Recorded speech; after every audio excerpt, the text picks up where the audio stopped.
Hello! Welcome back to another reading vlog, another day, another update in my bed. Today is the first day of SPOOKATHON, and I'll be honest, I didn't read anything because it's Canadian Thanksgiving, so I spent the whole day with my family.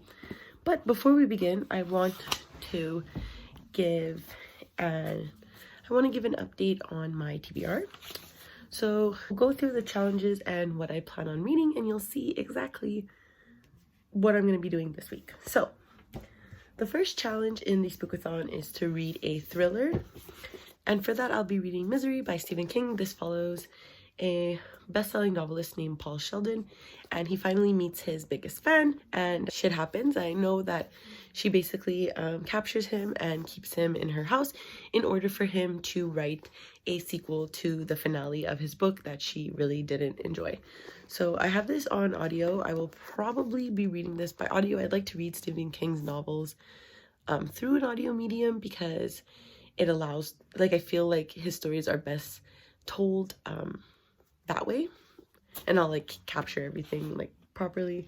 So really extremely excited for this. This is probably one of my most anticipated Stephen King novels. I've always wanted to read this, so this is exciting. Then the next book is to read a book with red on the cover, and for that I have Tokyo Ghoul Volume 11, I think. Yeah, Volume 11 by Sui Ishida. This series is 11 volumes in, so it's obviously very different from where it started, but a young boy in Tokyo named Ken gets his DNA mixed up with that of a ghoul, and a ghoul in this kind of alternate universe eats people, and so Ken is half ghoul, half human, and it's really, really interesting. I really enjoy these volumes. I didn't so much enjoy the last two volumes. I feel like maybe the story is getting a little stale, but this cover is absolutely insane, so I'm very excited to continue on. And the next challenge is to read a book with a spooky word in the title. So for that I have Death Note Volume 5. This too, we're very well into the series. This follows a boy named Light Yagami, and he finds this kind of Death Note book, which means that every name he writes in it, that person will die, and he can also write the way that they die, and he kind of has this existential feeling like a god type of character development, and the story is so different from where it first started, and I really, really, really didn't enjoy Volume 4. I thought it was really average, really inconclusive. I felt like the story, similarly Tokyo Ghoul, is getting kind of stale, but I think there's this and then there's one more volume after this, so we'll see what happens. I'm probably going to finish this series because they're very easy to read, but yeah, I hope I enjoy this, but who knows. And obviously the spooky word is death. Then the next challenge is to read a book with a spooky setting. For that I have Strange Grace by Tessa Gratton. This is about a town where every year the blood moon rises and they have to give up their best boy as a sacrifice. All I know is that this book has a polyamorous relationship, a very spooky setting. I've heard great things about Tessa Gratton, so I'm very excited to read this, and I know it's gonna be really creepy, so I'm very excited to read this one. It also has red on the cover.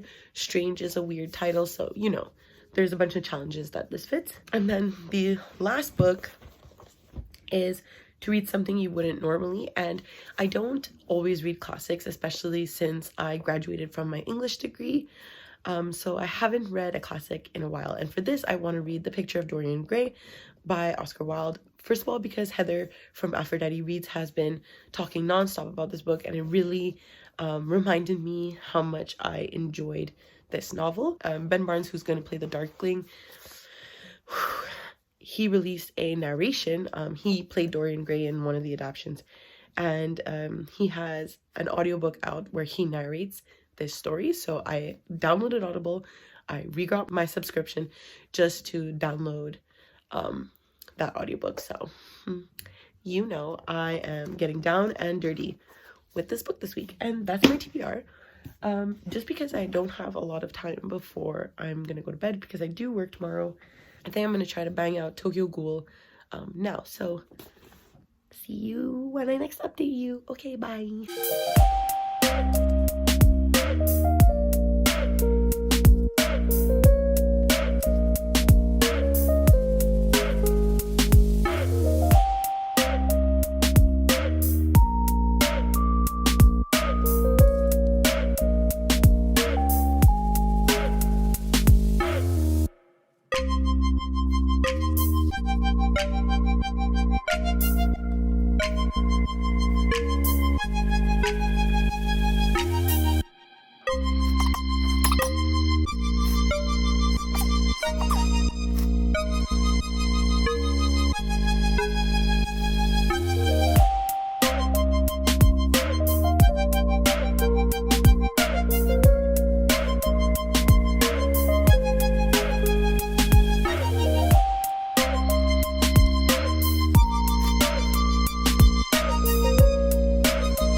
happy Tuesday. Welcome to another update from my bed.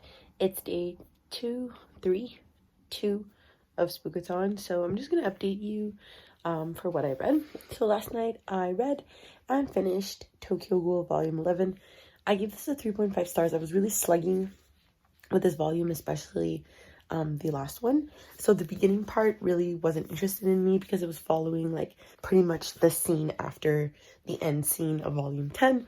So I wasn't liking that, but the second half of this novel really went back to kind of the roots of the novel, and Ken Kaneki, which is the main character, kind of went back to what he was at the beginning. So I really appreciated that because it gives me like a sense of hope for the rest of the series. So yeah, 3.5 stars. This completed a book with red on the cover. Lots of blood, lots of red. Then today I also started and completed Death Note Volume 5. This was for a spooky word in the title, I think, because this follows Light Yagami and the events that transpire after he finds a death note and starts to use it. This is a bind up of volumes 9 and 10, so obviously we're like super into the series and I don't want to spoil it. This was miles better than volume 4. Volume 4 I was really fed up of where the story was going. I thought that the cat and mouse chase has gotten a bit stale, and I do still feel that way. However, this volume really brought a spark in that narrative and made it far more interesting than I thought it was going to be. So I ended up giving this a 4-star, and I'm actually really surprised by how much I enjoyed this because I didn't think I was going to like this at all. I also got 50 pages into the Ben Barnes narration of The Picture of Dorian Gray, and first of all, that voice, heavenly. Second of all, I forgot how much I really enjoyed this classic. I think reading it for school, like I did enjoy it. I love the discussions we were having around it, but this is the first time I'm reading it for pleasure and very much enjoying it. As you could see, I have a bunch of tabs so far. I'm only 50 pages in, and every page I feel like I need to tab up because it's so beautiful and so gay. Oh my god. But yeah, loving this. I predict this being a 5-star, but I mean, we'll see. But I mean, I've read this before, so I'm pretty sure that's what I'll be giving it. And then next, I want to read Strange Grace. Whether I read it tonight or as my commute book, that is up for me to decide. But yeah, that's it. I'm just watching some YouTube, and maybe I'll read, maybe I won't, but we won't know until the next clip.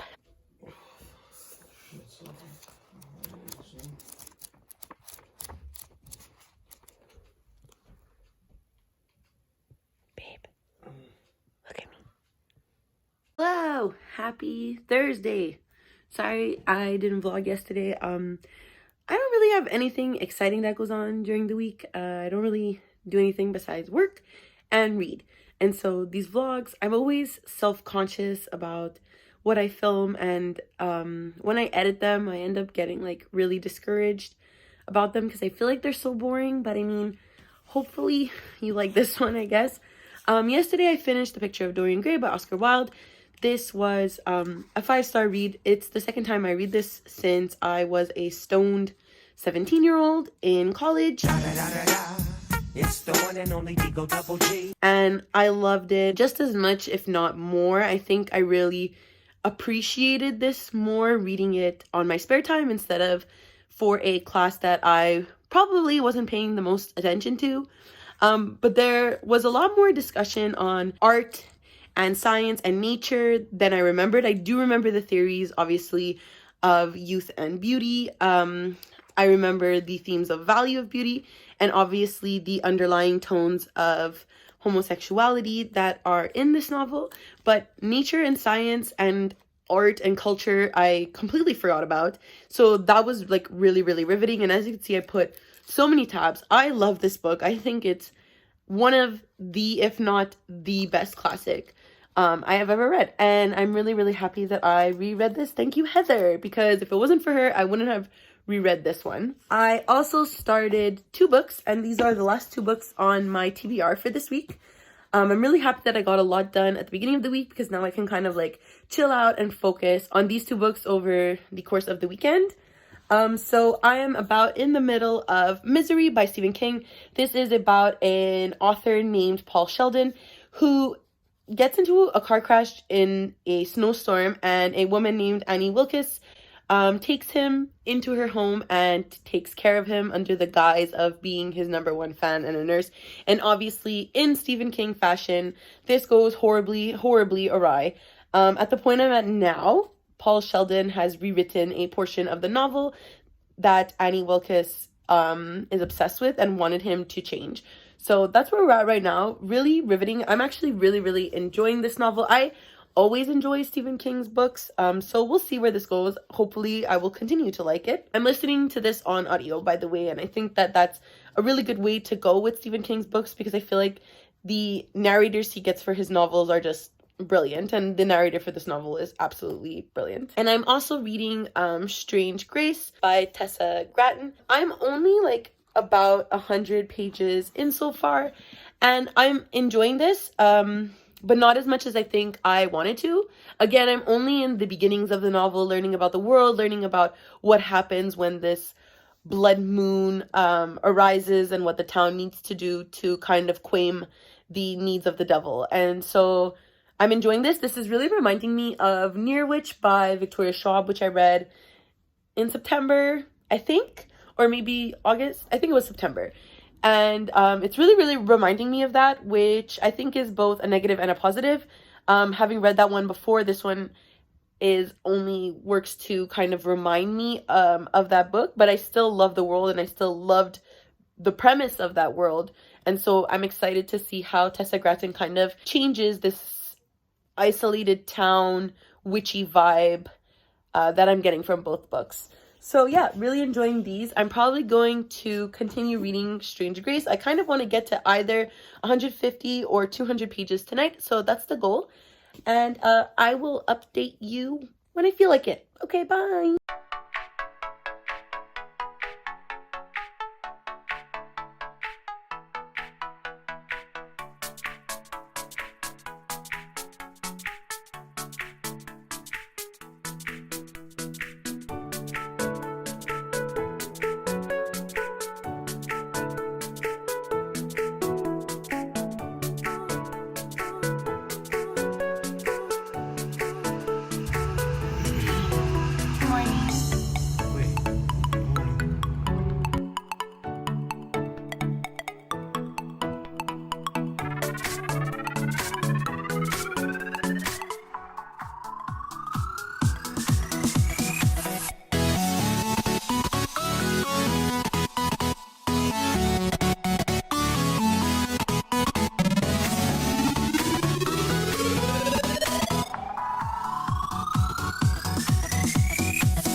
Hello, welcome to the end of Spookathon. I'm not gonna lie, I'm a little bit drunk right now. I went out for supper and had quite a bit of wine, so please put up with me at this like little wrap up. So as you saw yesterday, I went to the pumpkin patch and I read Strange Grace by Tessa Gratton. I finished this yesterday and I ended up giving it a 3 stars. I thought the writing was really good. I thought the atmosphere of the novel was really engaging, but the characters and the overall plot did not impress me and weren't what I expected from the novel. I think I built this too high in my mind, and I was really looking forward to giving this a 5-star, and I think that that's really what lacked in my mind, was that it just didn't hit the beats that I wanted it to hit in terms of what I appreciate from my 5-star novels. So still enjoyed this, still think it's creepy, and I think that if you're looking for a creepy witchy story, you will really like this. I would also really recommend The Near Witch by Victoria Schwab. I think because I read that last month or the month before, I can't really remember. I was kind of comparing both of them at the same time, and I think that that really hindered this novel. I still like Tessa Gratton's writing a lot. I think she really develops an interesting world, so I'm excited to read more from her. But yeah, this was kind of disappointing. And then today, as you saw from the last clip, I was reading Stephen King's Misery and finished this today. This was really good. I gave it 4 stars. Really engaging. I really enjoyed what Stephen King did with only 2 characters. I think he created this like really creepy and gory story that made sense. Both characters were interesting characters that had really interesting motivations, and I think were both incredibly engaging. There's always something about Stephen King's novels that don't let me give it 5 stars. Like, I thought this was going to be 5 stars, and then we got to kind of, let me find it, the points where Stephen King kind of includes a novel within a novel. It's like this kind of writing. And I didn't like that part. I didn't like seeing the novel that he has to write for his kidnapper. I thought that that novel was kind of boring, to be honest. Maybe that was the intention because Annie Wilkes really wants him to write this book, and I don't know if it's supposed to be kind of like, look, like Paul Sheldon, the author's most best-selling books aren't that great. I don't know what the intention was, but I didn't like it. I think the novel could have done without those sections. They made me quite bored. But the parts about Paul Sheldon being held captive and Annie Wilkes torturing him were very interesting, and I really enjoyed those parts. So yeah, I give it 4 stars. I don't think this is my favorite Stephen King novel. I think my favorite Stephen King novel is still 11/22/63, but this was a solid novel that I really enjoyed. So let's go over the end of Spookathon and what I completed for all the challenges. So let me get my notebook out. So the first challenge was to read a thriller, and for that I read Misery by Stephen King, gave it 4 stars like I just said.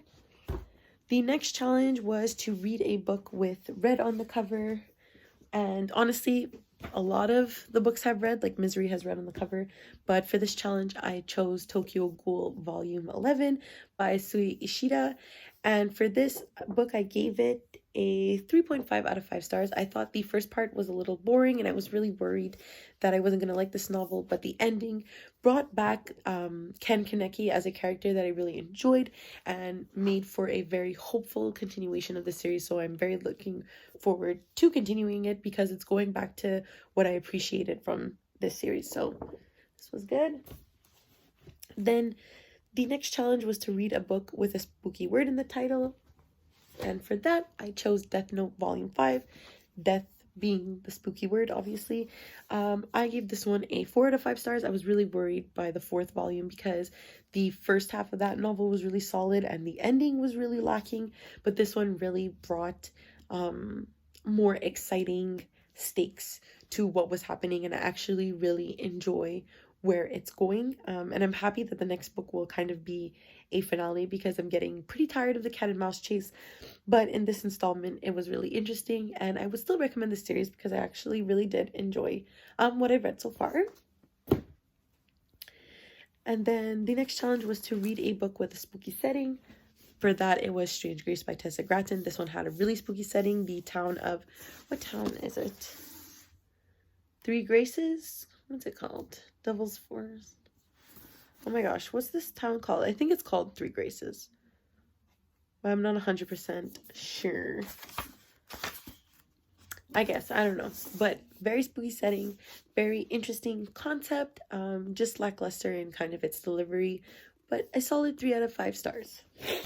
And then the last challenge for the Spookathon was to read something you wouldn't normally, and I don't always read classics, so for this was a reread. It's The Picture of Dorian Gray by Oscar Wilde, 5 out of 5 stars. I clearly love this book a lot. I think it discusses beauty and youth and art and culture and science so very well. I highly recommend this classic. I think it is incredibly well done and would truly recommend to everyone. I think it's very easy to get into. I don't think The language is very difficult. I think it offers a lot of insight to what was going on at the time, and it's very, very good, and also very, very gay, and I love it.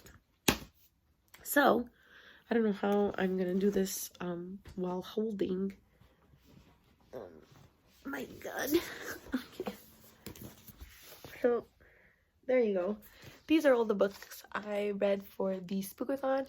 I hope you had a good time at the Spookathon. I did. I pretty much enjoyed everything I read. I didn't have anything I hated. And that's it. So I don't know how to end these things. Subscribe, like this video, don't like this video, argue with me in the comments, ring the bell. I don't know. I don't know how to end these things, and I will see you next time. Bye!